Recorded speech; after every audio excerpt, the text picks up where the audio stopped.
So using PSXT with real traffic here.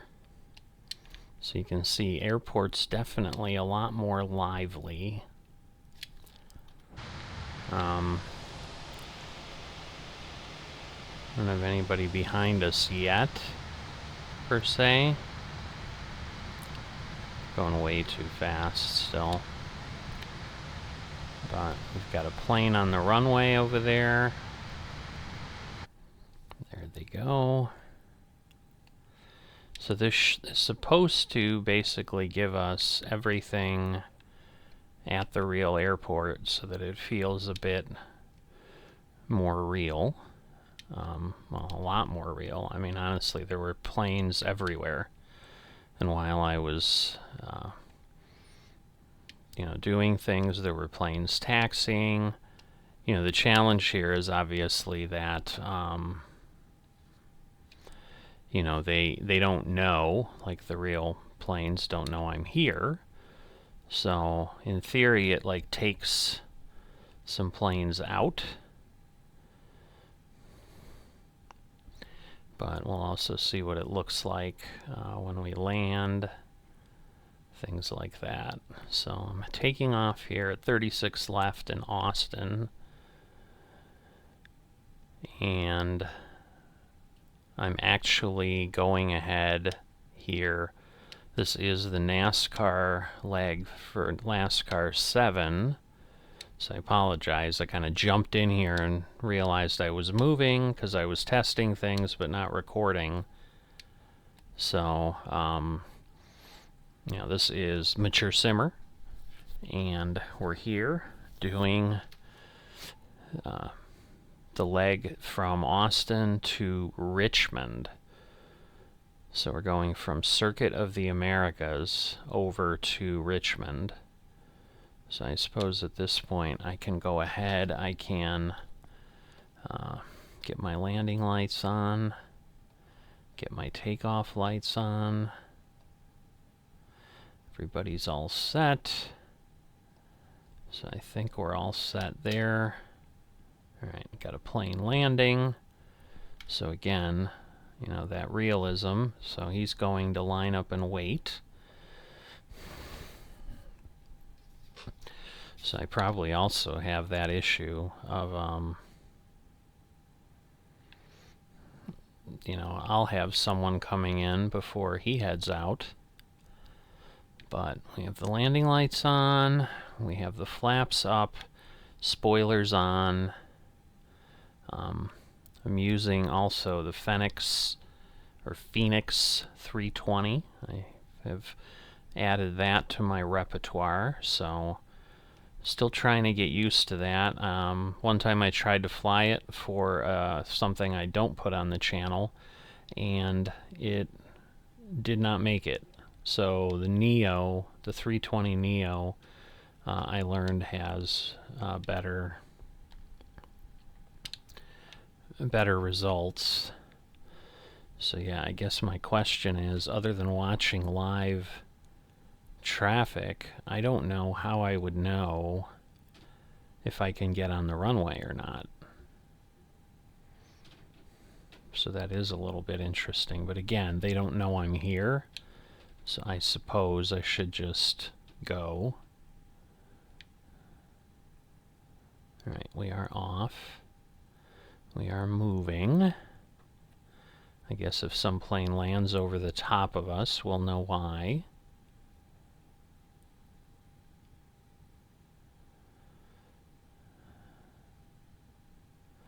If I see them, I'm kind of keeping an eye out, because normally I'd have air traffic. So yeah, there's another air traffic thing that is not available yet that I've come across that has got me intrigued, which is supposed to be, it's not using real traffic, although it might when you're tied with this. I'm just curious how it all would work.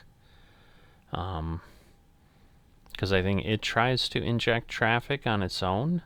Kind of watching, and I'm not intentionally going this slow, but until I get over and I'm ready to go, The problem is with the Fenix, I can't, it's kind of like each, whoop. Alright, so we're gonna hold on here, because now I do see a plane coming in. Now, I'm sitting where I probably shouldn't be, so this may be really scary. But we'll see how it goes here. But yes, there is a plane coming in. And then in theory, we should be able to take off, because in theory it's removed us. But yeah, we really shouldn't be this close here, because I'm sure we're in some danger. So, southwest flight, looks like. And there they go. At least get ourselves moving that way. Because I don't...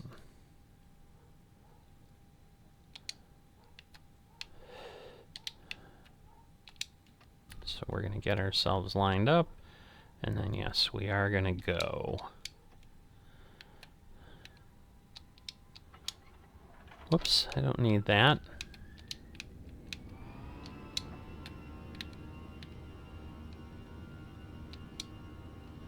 Alright, so in theory, this should get me off.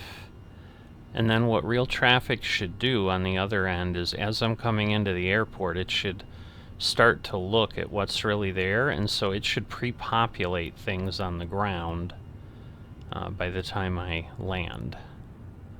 That's the hope. Alright, so here we go.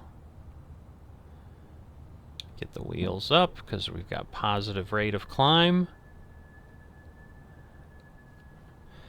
And now we're gonna go back here, and then that should get us in auto mode. Should put it in autopilot, and I should be all set. So here we go.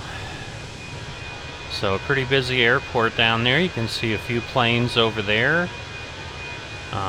You know, the real question is, given the planes were landing the way we're going, I'm assuming the airport is operating today the way it should be. So I need to now go down here, and I want to go direct to that and insert. Let's see what that does. Alright, so that'll change it a little bit. I'm going to go ahead and move my flaps back to fully retracted so that this can do what it needs to do.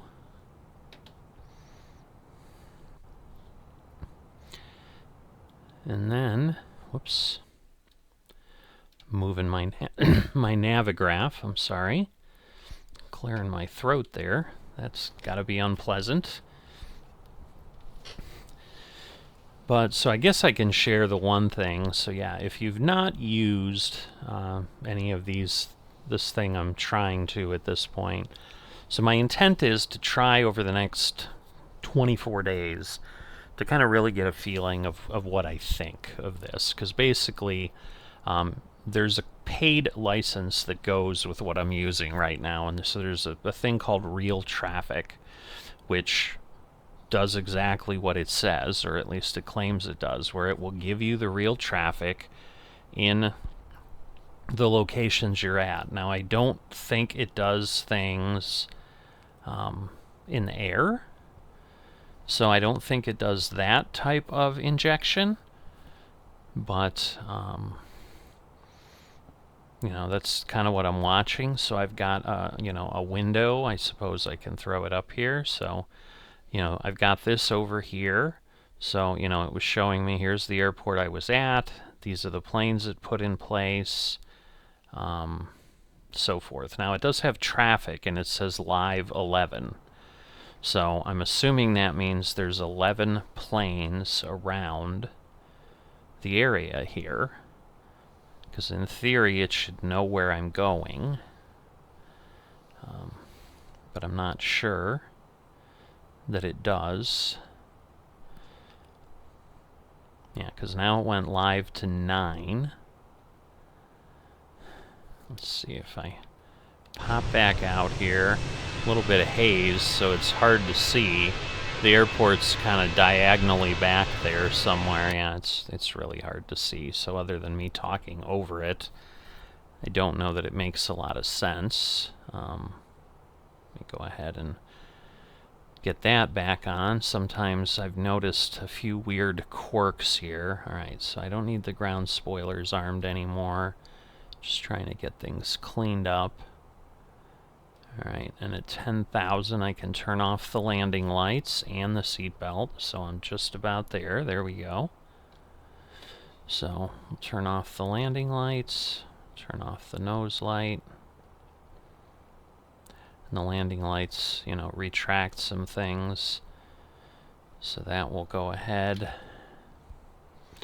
Now the one thing I haven't done, because I believe that I can do cabin announcements. Okay, yeah, no, they're enabled, so in theory, maybe I'll hear things. Don't know. Alright. But we are headed up to flight level 370. Yeah, traffic just went from 8 to 9. It's still telling me Austin, because I assume it's not going to pick anything for a while. So, traffic injection range, so it's doing an auto range. Right now it's saying 18 nautical miles. So I assume that means I've got 9 planes within 18 nautical miles of me. That started out with 9, now it just changed to 22. So, you know, I'm a little bit curious of this right now. I don't know if I hover over things, if it'll give me info or not. It doesn't look like it. So there's an airport parking, and it says 30%. So I'm not sure if that just means it's going to load, you know, 30% of the planes that would normally be there. So you can see, well, you can't see because you can't see my other monitors. But I am passing Georgetown Executive off in that direction somewhere. But yeah, so this plane obviously very similar to the A320neo from Fly-by-Wire. But, you know, this is the direct A320, which is a little bit different. And so what I had been told is that the engines are not as efficient, that a Neo is more fuel efficient and therefore can go. There's literally an airport called Gone with the Wind. That is funny. I assume it's a little tiny one. But I'm coming up on what I'll call Walmart. WLMRT is the nav point. So that is where I'm actually getting onto my SID here, and then heading out. So up till now, we've just been flying direct to that waypoint. And you can see it up on my display here. We're 1.7 miles away, ground speed 389. I do have real weather on. But yeah, what I am trying to figure out is, like, do I want to spend money on this real traffic thing? Like, does it make things feel different? My initial reaction right now is it certainly does. I think it'll be more fun when I have other things going on, like the air traffic thing that I talked about, because that replaces the air traffic that is in the game with AI air traffic, and the company that's coming out with the product just recently changed their pricing model, so it's something called Beyond ATC, and it's not available yet. So it's not like there's any early access or anything like that. They're just kind of demoing it and showing it, and it looks pretty promising. But it's one of those, you know, and that product is kind of like others. You pay once, and if you want what they're calling premium voices, which do sound substantially better, I'm not going to lie. Oh, I see. I forget here that these operate separately, which I'm sure they do in the real plane, where the co-pilot would update it. you know, and you would. So I was getting an error that there was a discrepancy between the two. I'm wondering if it's this. Let me see. If I clear. Oh, I see. Let's go here. No. I'm seeing this company message thing, which I've been told when I looked it up means I've gotten some sort of a message there, but I'm not seeing that, so I don't know. So at this point, the traffic injection has changed to 50 nautical miles, and it has 30. So yes, I do think this is putting in live traffic, and you can see, obviously, the contrails of planes up in the air and so forth. So, pretty interesting. Curious, because I don't know enough about these, because I think I can put traffic on that display. So I'm going to have to kind of learn about that a little bit in the future. So let's see. Let me go out to 40 here, because, you know, that would be kind of interesting just to see, you know. But yeah, we've got a plane over there, a couple planes over there.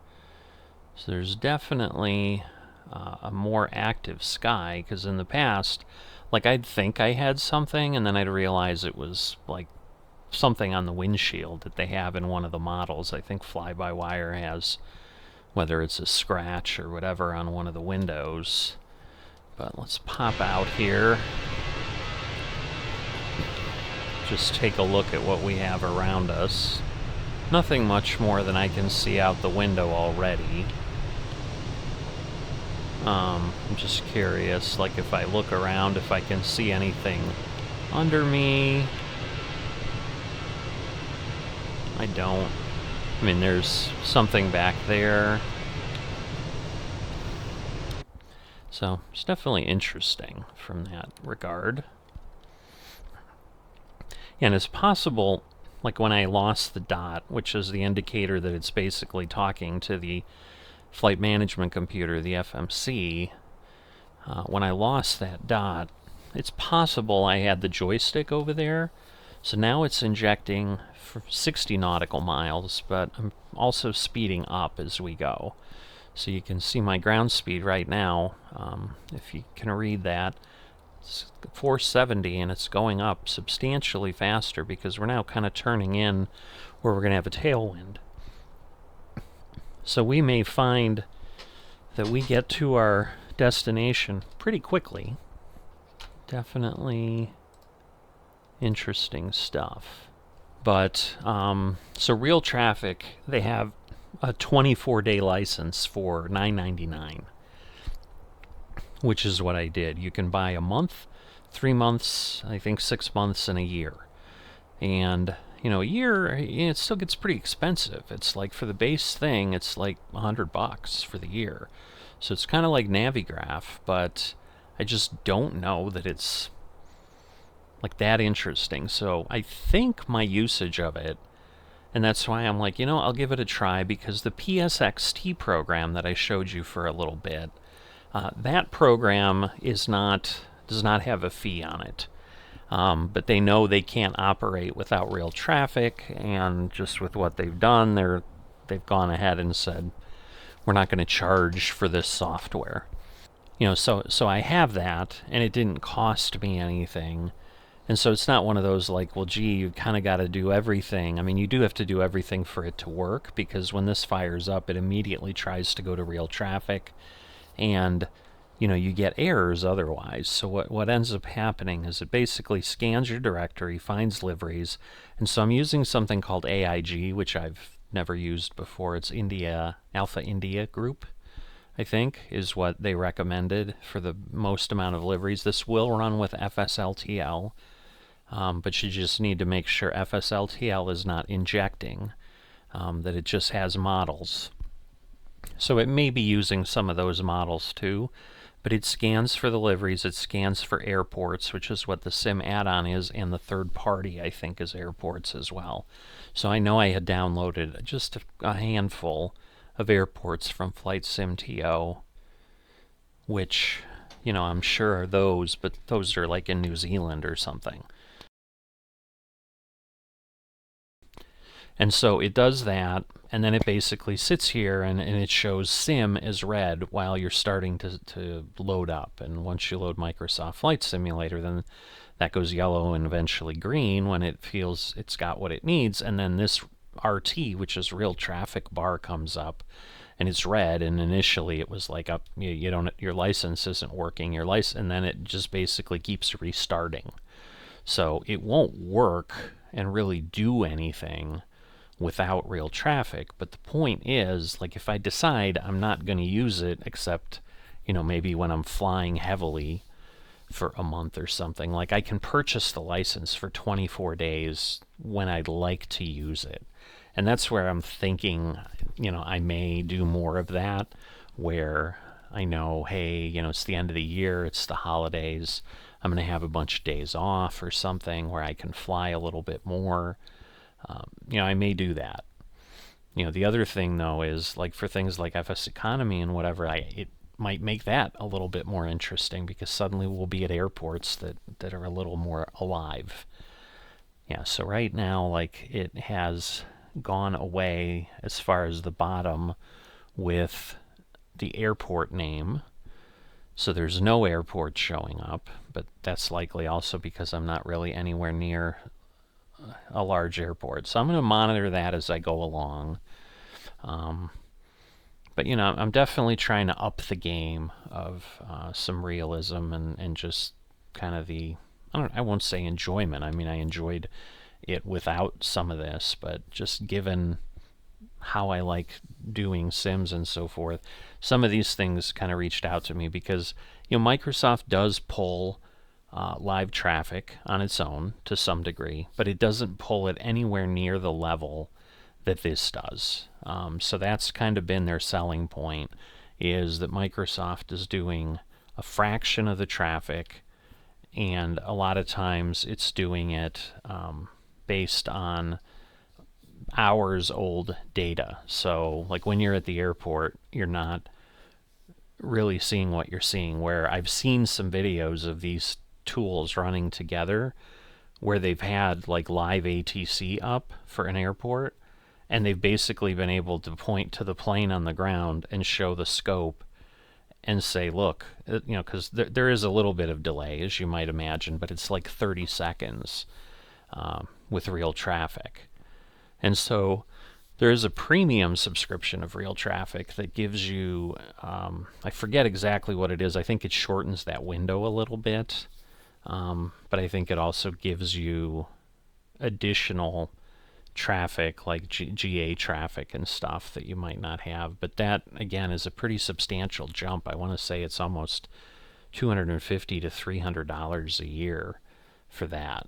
And that just seems like a lot. When all I'm really looking for is a bit more active airport. And like I said, combining it with something like Beyond ATC, where when the planes move around and are doing things, they're like when you're listening to ground and you're waiting and you're getting direction, like all the other taxi instructions that are happening at the airport are coming across. Like it sounds, again, the demos that this company has done, it's pretty interesting. And so what they've done, I didn't really explain that entirely, is they've lowered the price where it initially was going to be $60, and I think the community was like, this is a lot just for air traffic control and so forth. We get what you're doing, and the pushback from the developers was, well, because we're using this sophisticated AI in the back and we need to connect to these systems, we're paying a cost for that, and to some degree we need to obviously be able to cover that, or we're not going to survive. And they released something just in the last week or so, basically, of, hey, we heard your concerns, and we're here giving us a new pricing model. And so I don't know exactly what the old pricing model was, but I think it was substantially more expensive, but also substantially more confusing. And because I think they talked about like transaction minutes or something. There was some measure they were using that was like it was going to be very difficult to figure it out. And so instead they've gone to characters. And so it's if I type out the message in characters, because I'm sure that's kind of how they're sending it to the AI system, is they're sending the text and then the AI system quickly processes it and sends a voice back, you know, that then they play to you and so forth. You know, they charge you X amount per character, and it's a very, very small fraction of a penny of pennies for one character, so that you can buy 1 million characters for $30. So basically, if you know, move the decimal point over whatever it would be, 6 or 7 decimal places from $30, you'll get the point, however many zeros, 3 cents that it is. So, you know, it's probably 3/10,000ths of a cent, or maybe even 3/100,000ths. It's probably 10,000ths if I just think about it, because if I go from 10,000, 100,000, 1 million, it would get me to $30. And or you can do what they're calling a top off, which is 250,000 characters for, you know, I think they said that's $10. So basically, you know, you could buy 1 million characters for $30, or you could just top off 250,000 characters at a time, to, you know, which would cost you $40 then. So you're basically saving 25% if you really enjoyed it and were like, you know, I'm just going to buy a larger group or something. And then certainly that'd be something then I would consider if I was using that. But the nice thing with that too is, what they've also come up with is, that's if I want premium voices, which do sound incredibly realistic. They've got samples on their site, because the other thing that they're offering is they're offering about 200 to 250 different voices, and they're regional, and they're smart enough to know where they're at. So they were talking about, for example, like if I'm here in Texas in the southern U.S., a lot of the controllers and stuff would have southern accents. So that's what you would be hearing in your air traffic. And then as you move, you know, they talked about New York accents and all of that. So as you traveled around the world, and so they have samples of UK folks, Polish, French on the website. And I think I've shared on the channel at various points, you know, that my background, my ancestors are Polish. You know, my parents were born in Poland and moved here to the U.S. So I'm certainly familiar with, you know, Polish speakers who are trying to speak English and so forth, and accents are spot on for that. You know, I haven't looked at a lot more yet, because, you know, it could be another 6 months before the tool is available. I really don't know. Why are we? Oh, okay. It seems we're turning early, but I only have 1 nautical mile and my range on Navigraph, so I am turning, but I couldn't even see the waypoint yet that we were turning at. So right now it's telling me 47, 48 planes live. It's still 60 nautical miles. I'm sure with the turning now, that's part of what's changing. All right, so there's a big airport. Well, it says Maverick, Dallas-Fort Worth. I don't know if this is the actual Dallas-Fort Worth airport or there's some other one there. But we're basically overflying that here now. So if I go back there, so there it is right below us. That might be DFW, actually. But it's not showing me that as an airport that it's trying to do anything with. So it's interesting. And I do apologize if there suddenly wasn't any sound at all other than me talking, because I think sometimes if I have focus off the screen, it actually does cut off the sound. Because the reason I'm not sure it's Dallas-Fort Worth, because yeah, Dallas Love is over there. I don't know that we can see it now, but in theory there's 2 runways and kind of out in this direction here. So I assume that's Love Field. But in that case I can see KDAL on the VFR chart, or the high IFR chart, but I don't see KDFW here, which is what I'd expect, because it's just Maverick, and then in parentheses it says Dallas-Fort Worth. So I really don't know where DFW would normally be. I suppose if I zoom out a little bit, maybe I'll see it. So I see Fort Worth. I'm out pretty far now where I can see 5 nautical miles. No, it's KDFW. It's now listed next to that. So the one we did pass over, that was it. So right now, PSXT doesn't appear to be grabbing anything as I just fly over things, which makes sense because you don't want it to be doing that ahead of time. But part of what it's looking for is what it should be doing. It's got a program in the background that when I'm about 15 minutes out from the airport, it starts looking and loading, preloading traffic, so that when I get to the airport, things are there. I mean, it actually populated Austin pretty quickly. You know, next time if I fly with it active, which I probably will, because certainly when I have it as I'm doing it, unless it starts to cause me issues, there's not really a reason not to use it. You know, in the past I'd been using FSLTL's injector, so it's not as if I haven't been using an outside injector for traffic. But to test this, I certainly want to do that. So I'm sure there will be probably 2 or 3 more legs that will use this. You know, again, 23 days, 24 days, so I might actually be able to do 3 more in the license cycle. You know, maybe I'll pre-fly others. I don't know. We'll see how the mood strikes me.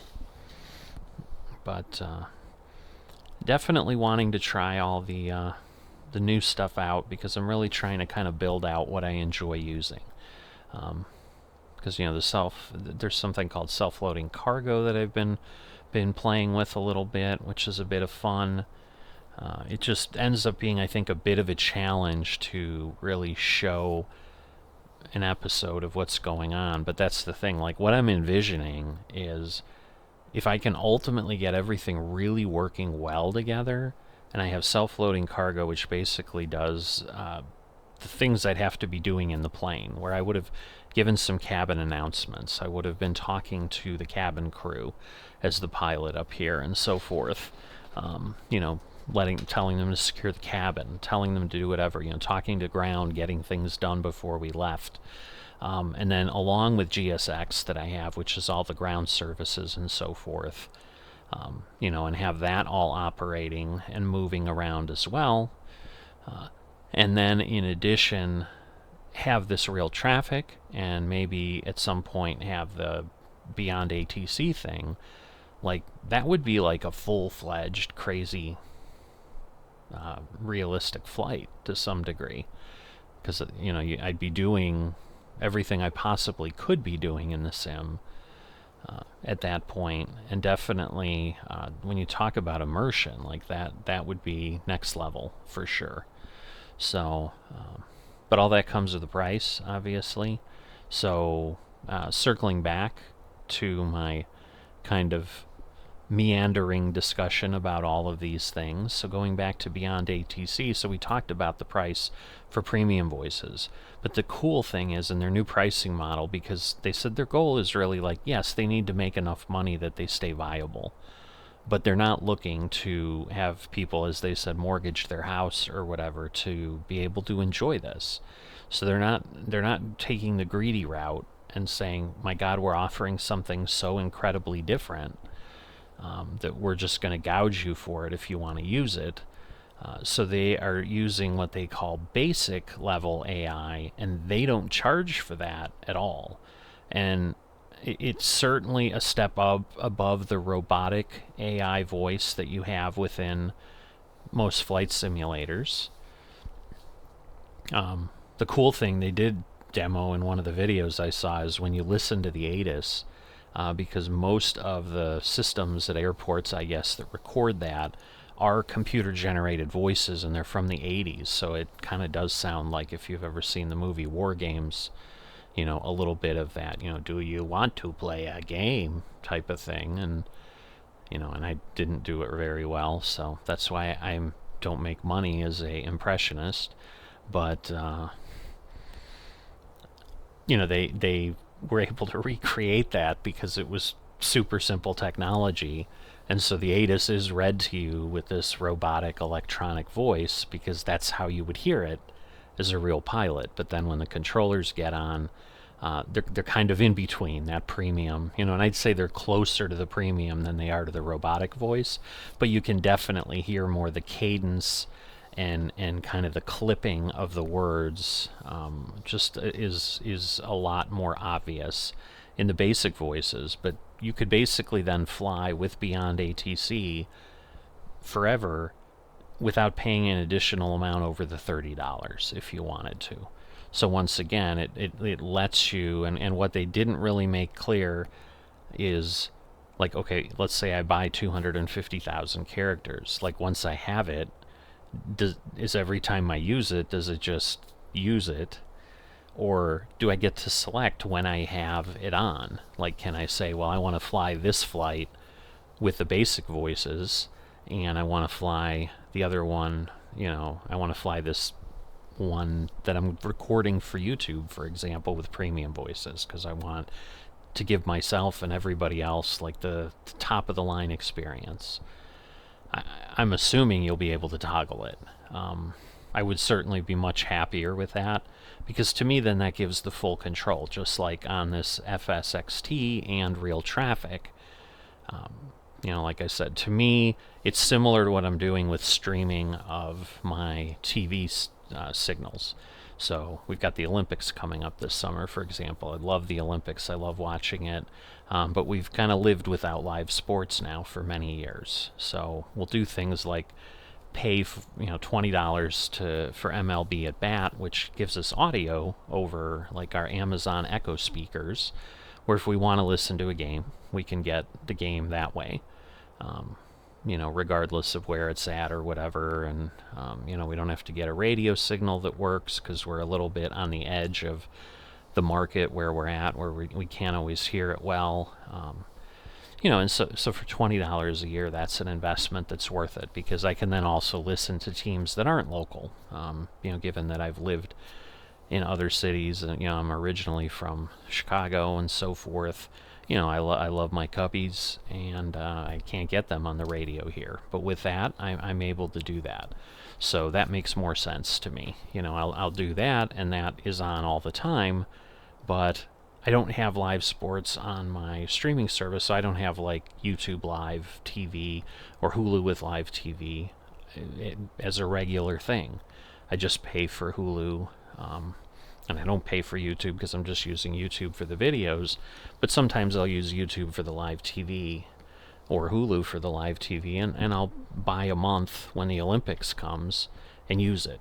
So to me, Real Traffic is kind of going to fall into that type of thing. It's going to be like, you know, I feel like doing this for a little while, and I know I've got to then focus for those 24 days, you know, but even if I don't, it's $10, it's $9.99. It's not something that's going to be earth-shatteringly expensive. You know, it's fast food meals for 2 people, and I've got nearly a month of traffic that I can use.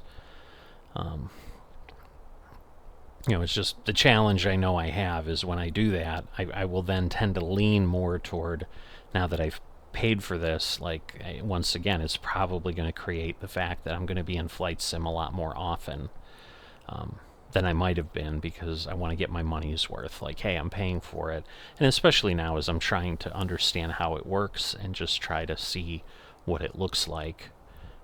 But once this 24 days expires, I may honestly not use it again until I make a decision on Beyond ATC. Or I may fall in love with it in the next 24 days, and that's what they would want me to do. So, you know, and kind of the next logical step, if I'm not sure, is it is less expensive for the 3-month subscription than it would be to pay for these for basically 3 24-day cycles, which wouldn't even get me 3 full months anyway. Because the monthly one is like a couple dollars more. It's like 11 something instead of $9.99. So for those extra 6 days, you know, I'd be paying another $2 or whatever it is, which I'm sure is still cheaper than if I figured out 24 days for the year, you know. And I'm sure I'll, just because I'm curious and my financial analysis background just has me already going nuts there, like how many 24-day cycles, like, you know, how much cheaper is it? Because it does say something like it's 20% less, I think, for the 3 month. I don't know that it says that on the 1 month, and that's the thing. I think it keeps saying like 20% even up to the year, so I'm not sure that it's any cheaper to buy the year. It might just be a tiny bit. I'm gonna, you know, I'd have to look at that. I just don't know that I'd want to spend $100 just to get traffic, because yes, while it's flying around here, and again, it might be much more interesting and much more compelling if Beyond ATC does what it appears to do, which is as you're flying here, I would also then be hearing, you know, because I'd be connected to, I don't know if it's Dallas Center, I don't know who controls Texas airspace, but whatever it is, I would be then hearing all the other planes getting called and getting, and there's 48 of them around me right now, so chances are somebody's going to be getting a radio call to do something. So, you know, that would make it different. That would be a different experience. Like, okay, at that point, that real traffic is doing something for me other than just putting some trails in the sky that I can see, you know, because right now, like, I don't see any. I mean, around the airport, it kind of makes sense because people are overflying and whatever. I mean, I am on jetways and whatever. I'm coming under one here or over one. I don't know. You know, I'm sure the plane can fly at any level. You know, they're flight level 180 on all of these. I assume it's because they're high IFR. They're just flight level paths through the sky, the airways. And so I'm passing over J20 in a couple moments here. You know, over through whatever you want to call it. So in theory, there could be a plane, you know, that's coming across, but that's not what I'm seeing right now. So, you know, a lot longer than what I normally talk about, but again, you know, I'll have chapters on this explaining that I'm just talking about potential realism mods that I may be considering. Oh, there's a contrail over there. He looks really close to us, honestly. He's almost running parallel with us, but you know, the issue is we're not real. Like, nobody knows we're here in the traffic that I'm getting. So the real world traffic is there. They may be close to me, but that's because I'm not here in the real world. If that makes sense. I know what I'm saying. It sounds goofy, but you know, we're in the sim and we're injecting the real world here. In the real world, they don't inject me into the real world. How about that? Because that's honestly what's happening. So there might be a plane next to me or right on top of me. You know, because they did talk about, for example, like if you don't change the settings and you let Microsoft Flight Simulator put AI traffic in, like that's when you could have planes spawn on top of each other, because the sim is going to put a plane at a gate, perhaps, and then real world traffic says there's a plane at a gate here. And in, you know, something like that airport, that's pretty normal to have happen. So let's see where we're at. An hour and a half still. So we've got a ways. We've got 867 nautical miles to go. Richmond, Virginia is not that close to Austin, Texas. So if anyone's familiar with it, that's where I'm headed. But yeah, we've already been going for 47 minutes, this says, so we might have, you know, nearly an hour of video already here. So I am going to cut away at this point, and I will be back as we're starting to head in probably well into our descent and so forth, because really, sure, I want to share a little bit of what I'm seeing is happening with PSXT and Real Traffic, and then obviously share with you hopefully a decent landing. And you know, it is going to be a little bit tough. It's only like a 7,000 foot runway, which should be enough, but it's going to pretty much require a really good landing. So I'm going to have to really pay attention to that. But I did look at other people who had taken this trip, and they've done it with you know, 787s and stuff like that, or 737-800s. So I'm like, you know, I can probably do okay with this. So and actually I may be mixing things up between my Formula One, which I don't have on the channel because those are exceptionally long flights in some cases, and I'm just trying to get them done to get the tour done in Walker. But you know, so I think I may have been looking, because initially I was going to fly that, and then I took a look at this leg and said, you know, they're about the same length, because I think the leg in F1 was 800 and some nautical miles. This was 1,100. I'm like, you know, to not be late with this one again, let me just get the NASCAR leg done. And, you know, then I got the bug to try this live traffic thing out.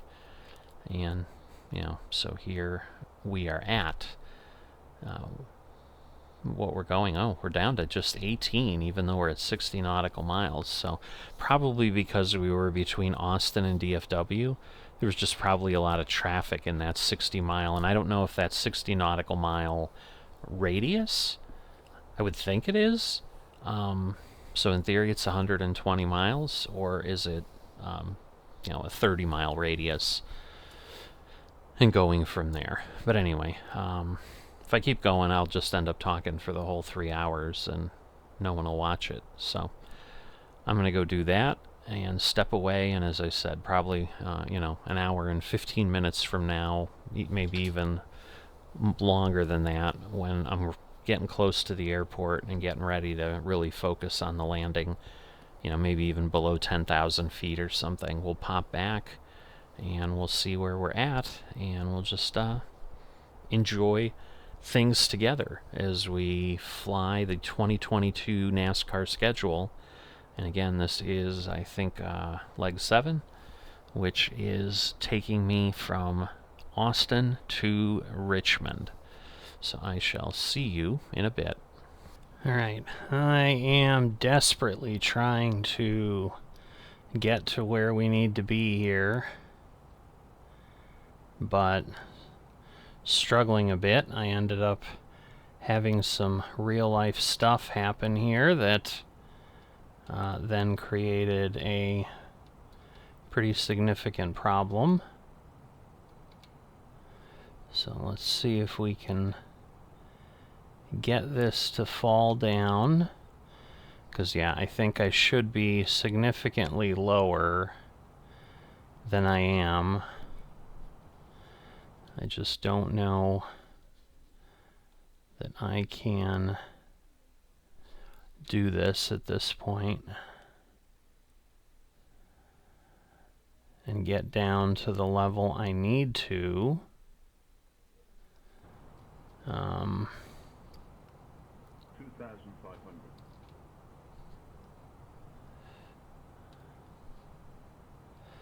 Let's see.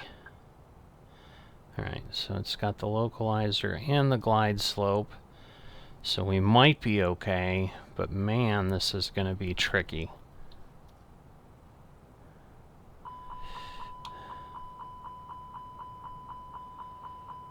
So at this point we're too fast. Whoops.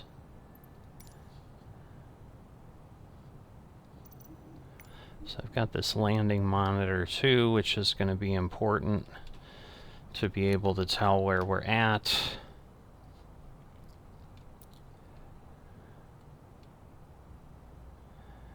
And again, I've got speed brakes on. We're going to want this. We're 5 miles out.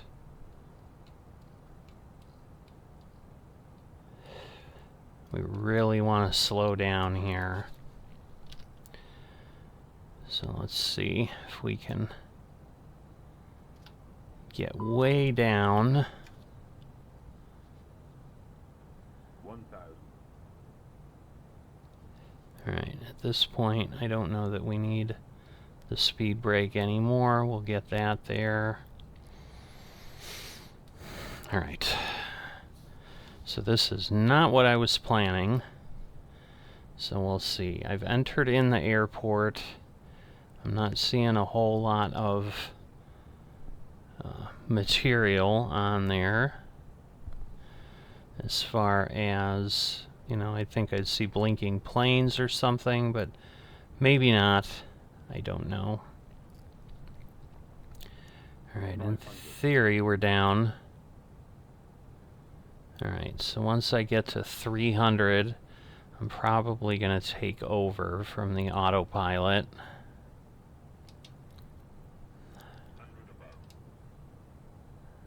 So let's see. Yeah, we know.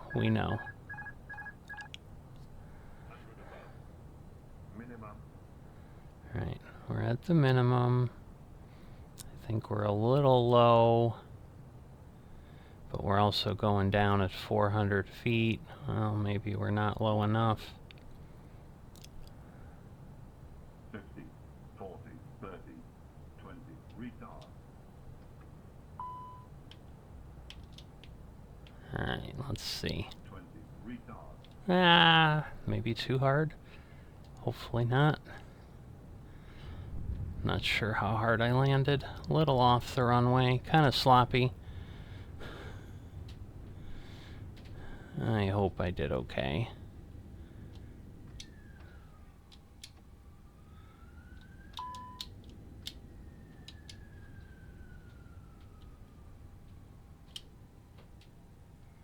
Alright. So we have to go all the way to the end now. Oh, I think we're okay. 567, so harder than I would have liked, but we're below the 800 that throws things out. So, but yeah, I thought I'd be okay, and obviously I was not, so that did not help anything. I'm gonna get off the runway here.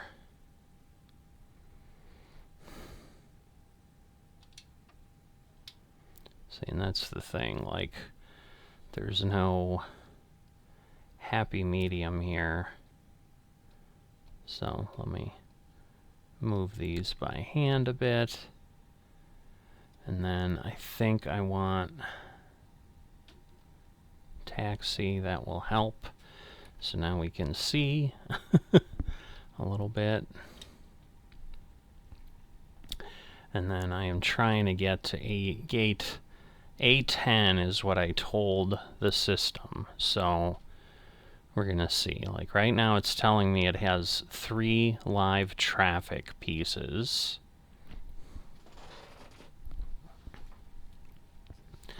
So we have to go to the end of this taxiway, which is Lima, I believe. And then that will get us to Charlie, and then Charlie will basically take us straight to A10. But yeah, so I think this will count.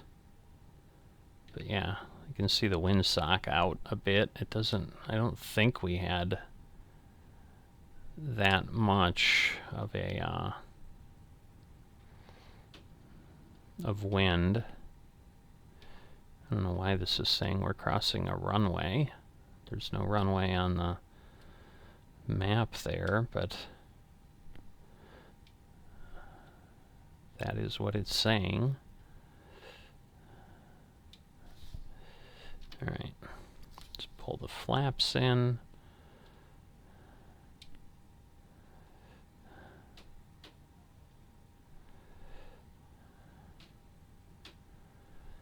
But yeah, I'm just curious again with the live traffic,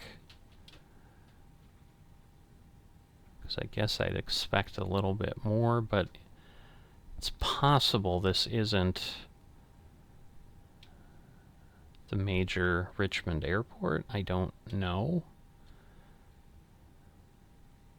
Alright, I need to back the throttles off some because clearly we're generating far too much thrust for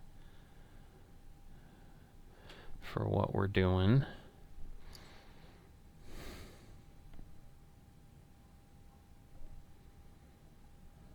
Alright. So there we go. Whoop. Now I see a lot of lights. I just don't know that I see planes. I think I do, but it might be wishful thinking. I don't know. Alright, well now it is telling me Richmond International parked 9 and a max of 20, because I don't think the gates are that big, so it does seem like maybe it did do it. I just don't know that it like pulled it fast enough. Yeah, there's definitely a plane there. You can see its tail. Now we'll see where, in theory, A10 is. Oops. Again, I'm zooming in on the Navigraph. Now this is a runway, where once again, we'd, like with Beyond ATC, we'd be making a call. You know, with traffic, I want to make sure we're not seeing anything crazy. We're not.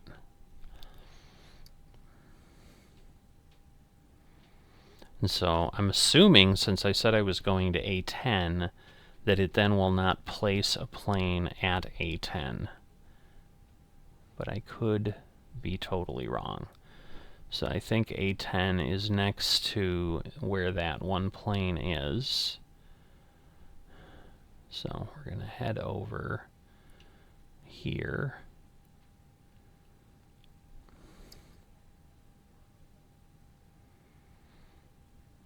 So I just don't know if we're going to get any information. So in theory, well, it's a southwest gate, but because yeah, A10 should be, I think, the next one there, but although I think that's A8. It's like A10 is where he's at. So, but we're going to go in this way. So that is B, some kind of breeze or something? I don't know. Yeah, because yeah, this is A8. So, So I don't know. And again, maybe because it's real traffic, they are like they will spawn where they're really at, which is what they're supposed to do. Again, there's a Spirit back there.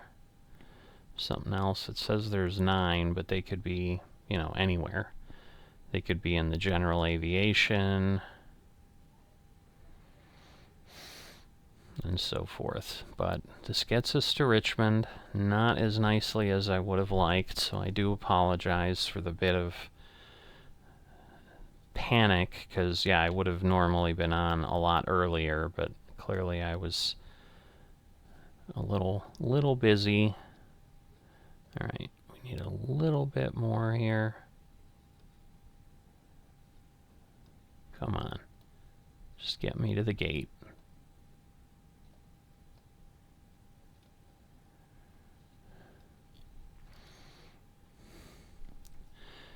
But yeah, we are on actually A6, so actually I just messed up.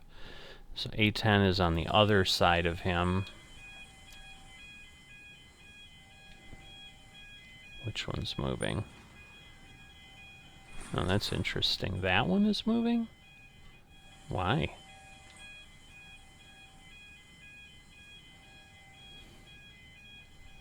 Because, yeah, this will do some auto stuff, but I didn't think I had that on, honestly.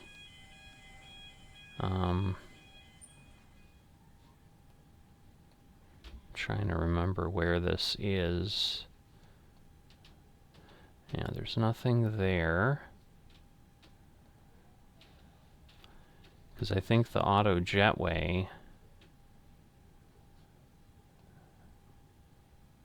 Yeah, I don't know. I mean, it did it there, but I think it was...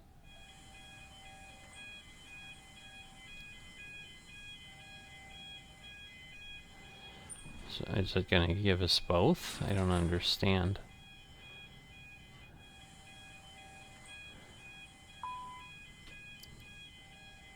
Maybe. Maybe it's going to disconnect the other one. No idea. Anyway, trying to learn the plane, so there's a little bit of that obviously going on too. But with that, we're going to go ahead and we're going to shut down, and that will allow this to get credit. And you know, we're here a little bit late. I don't know what time it is here in Richmond. I suppose I can, let's see if I can tell. 9:58 p.m. I guess. Okay. Yeah, I wasn't expecting to land in the dark. I was thinking I was leaving at 2:30 in the afternoon, so that made it interesting too, but it is what it is. But we are here, and we have made it. And we're really unloading everywhere. I don't know how realistic this would be, but I suppose, I mean, both of these gates are technically for either side, so, but yeah, I think A10 is actually that one. So I should have pulled in there, and he's in A8. So I guess it did leave it open. It's just they weren't labeled in any way, so it was hard to tell where I was at. But in any event, we have made it. We are good. If you've enjoyed this, please drop a like. Consider that. And if you are not a subscriber, please consider that. And I will see you next time.